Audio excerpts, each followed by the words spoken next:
Hello everyone, my name is Jose Benavides, and today the presentation I have for you is a bus route stop selection.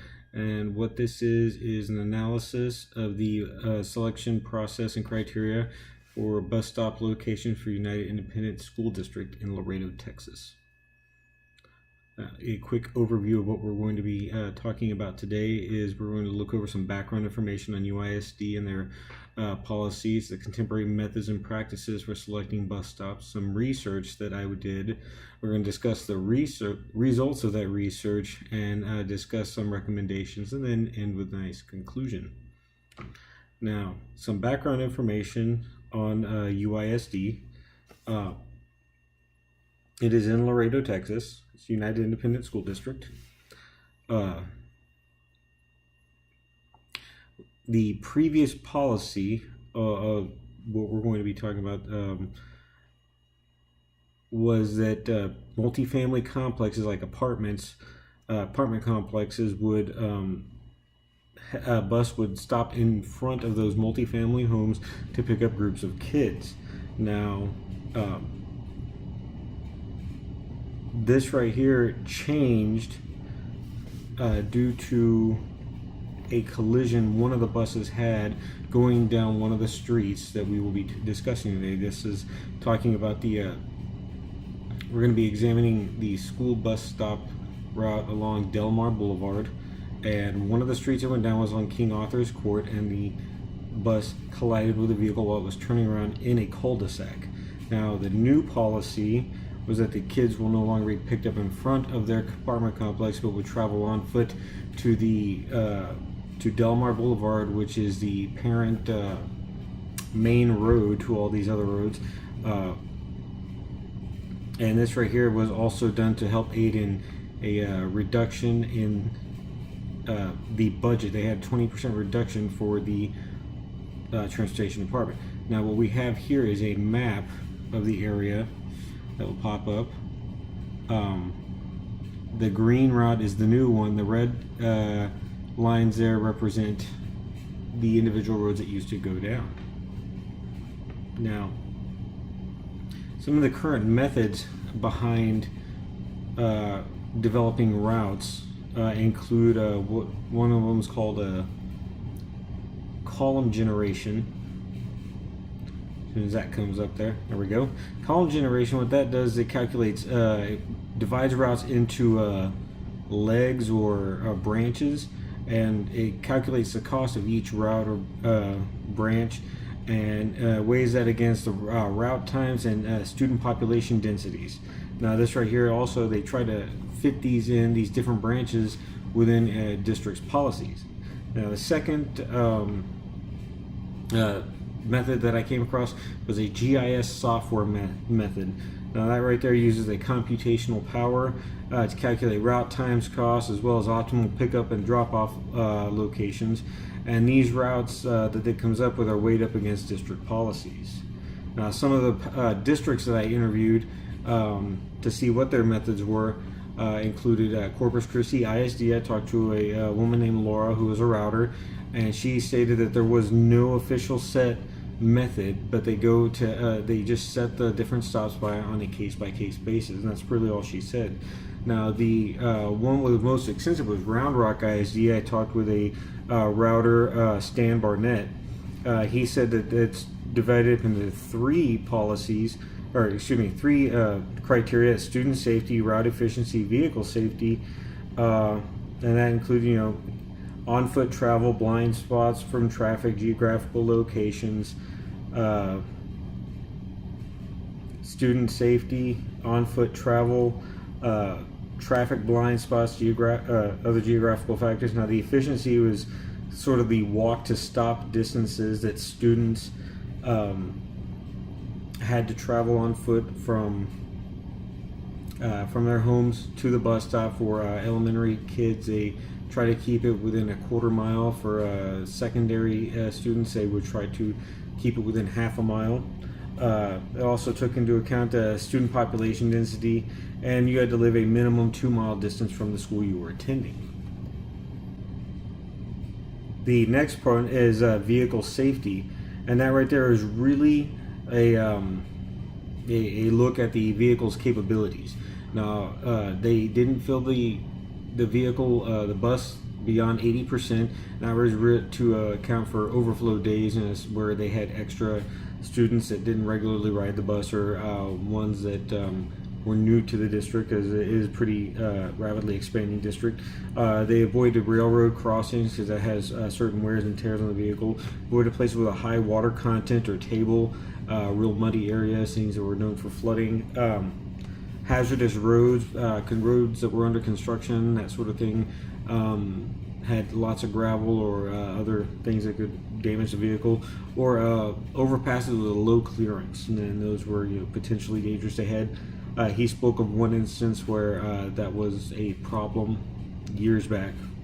The next one that I interviewed was United Independent School District. That was a man named Juan Martinez, and this is the district under review here. Juan Martinez is a route specialist, and he stated also that eligible riders have to live a minimum of 2 miles away from the school.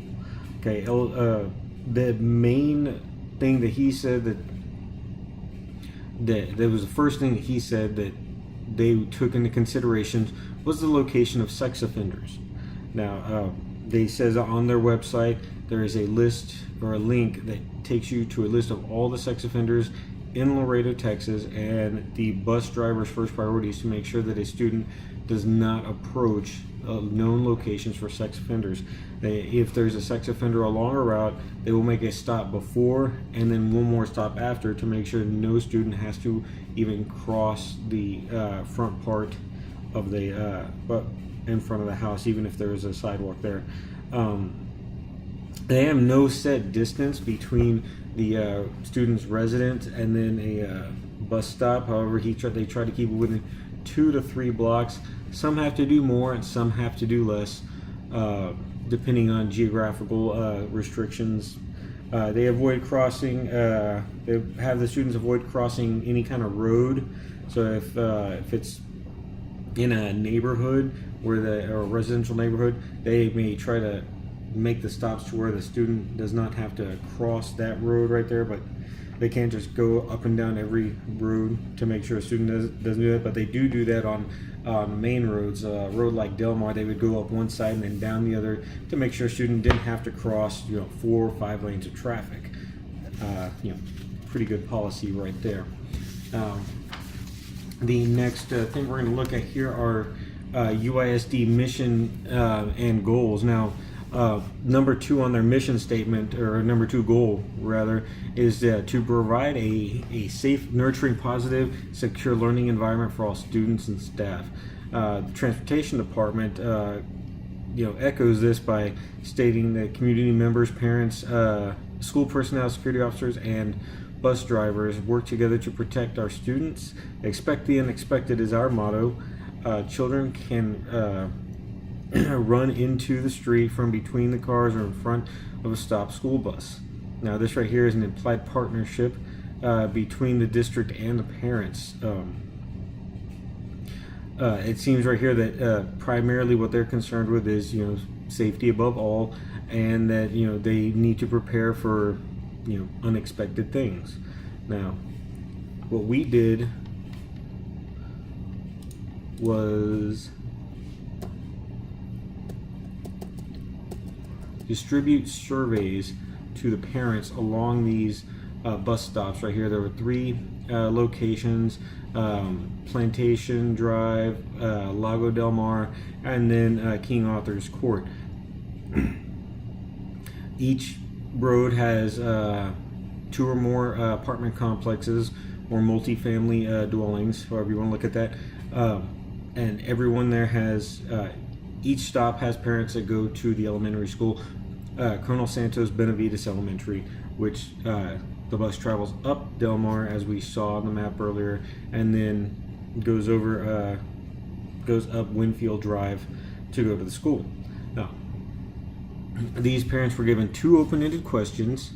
The first one was discussing whatever concerns that they had regarding their bus pickup and drop-off locations. And the second was discussing anything that they would like to see changed. And if they didn't want to see anything changed, they could just simply write nothing on there. We did a qualitative examination using content analysis here. Now, so the results of the first question included, well, there was, as you can see, there some of the parents were Spanish speakers. I had to use Google Translate, but I believe the main idea there was that he believed that the road was the road that they pick up on is very dangerous. So you can see the ones that are in English there, they believe that there's an increased amount of danger due to the location of the pickup being on a main road. And then there was one last one at the bottom there where they simply did not like the location because their children had to walk so much further. And Laredo's a pretty hot town. Even right now, temperatures are reaching probably, you know, in the upper 90s, low 100s. So, I mean, for a small child, you know, 10, 11, you know, 7 or 8 years old, and even in the primary school age, walking in the heat can be pretty dangerous for those kids. Now here, I have some videos here. You can see here, hold on, let me cue these up real quick. There we go. Got some pictures and videos. Now this right here are, you can see traffic congestion. These are all the parents that have to come up here. You can see that the new presence of parental cars causes a traffic jam on even this closed-ended small road here. Now the kids, as you can see on the side, are having to walk in between cars that are moving, and the cars really don't care that they are there. They simply, you know, just kind of go around the kids, and that right there could, you know, prove to be fairly dangerous. And as you can see here, there's a bus stopped. This is where the kids are, one of the locations that the school bus driver stops here. The cars on the other side of the road that can't really go around, don't have to go around the bus, just simply go despite the stop signal that's on the other side of the bus. Now these other cars here are, this is Del Mar, you see, these cars are causing further congestion on an already busy road right there.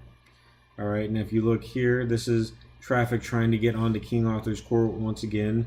Sorry for the video quality there. You know, my camera person was inside a car. You can see all the cars lined up, people trying to get through. You know, it turns a pretty simple operation into something fairly complex. Rather than having just a bus go down, this road is now congested with cars on either side, as well as cars trying to get in who aren't there to pick up their kids. The cars just trying to get in back to their residence. Yeah.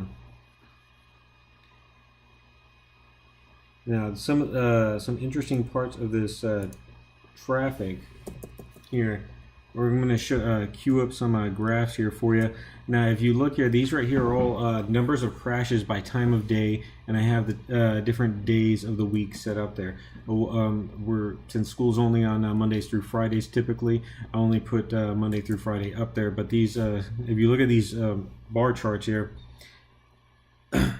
you'll see a spike in the number of crashes during the 0 to 7 hours and the 3 to 4 o'clock hours, and this is what the National Highway Traffic and Safety Administration attributes this to: the increased school traffic, or the presence of school traffic, kids walking, biking, and taking the bus, and then parents also being in cars. There's a great deal more traffic on the road during these times.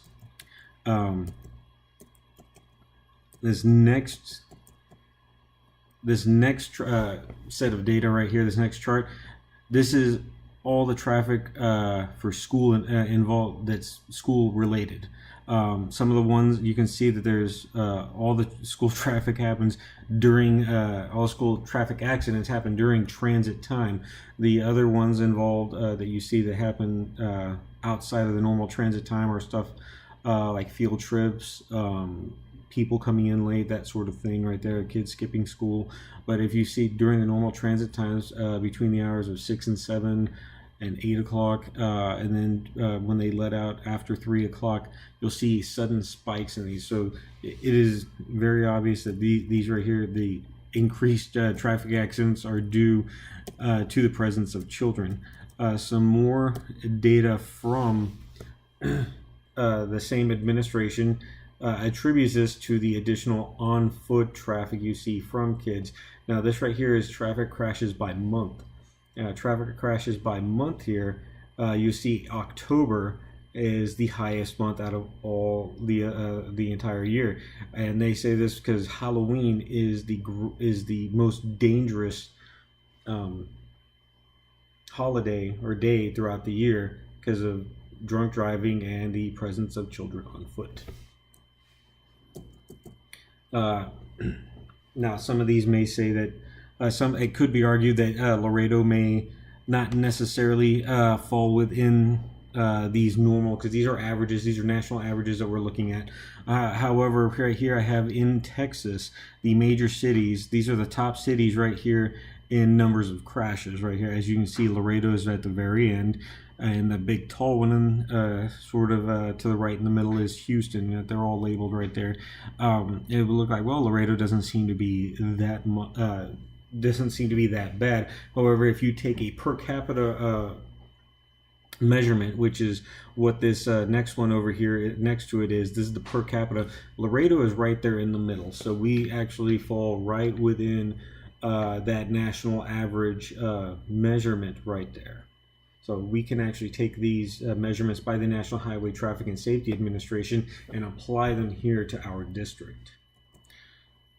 Now the second question regarding changes made, once again, we're going to cover the Spanish one real quick here, so we can Google Translate basically says that he would like to see the change on the bus route to be picked up, the location changed to be picked up along the streets of King Arthur's Court. Once again, I use Google Translate.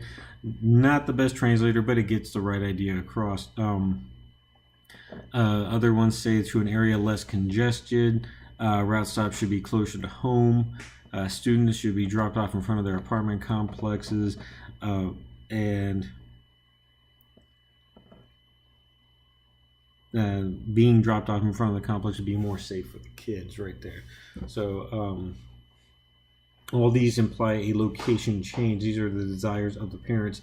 Also, one thing that we were also able to capture is this picture right here. While I imagine being a bus driver has its own set of complexities, but if you see here, in this instance, the bus driver didn't even pull up to the curb. He just kind of dropped them off in the intersection there, and on a busy road that could be pretty dangerous. In a residential road, depending on the intersection, maybe not as dangerous, but here we have the end of King Arthur's Court. As you can see here, the stop sign is located where the bus is stopped on Del Mar Boulevard, and that's a pretty dangerous location right there. So the recommendation that we have developed out of this analysis, or that I developed out of this analysis,